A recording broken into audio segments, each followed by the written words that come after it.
Assalomu alaykum hurmatli obunachilar, tomoshabinlar. Mana biz baliq ovga keldik, yana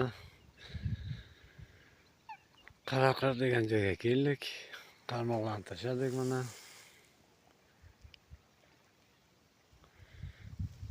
Manzara.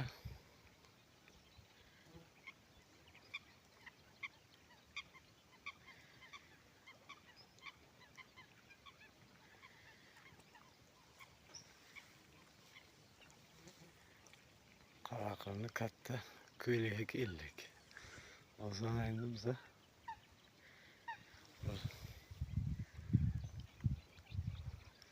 chuqurroq joy topib qarmoqlarni tashladik. Ko'raylik qani, agar yaxshiroq bo'lsa yana yaxshi baliqlardan ushlab videoga joylab boramiz. Mazza qilib tomosha qilinglar.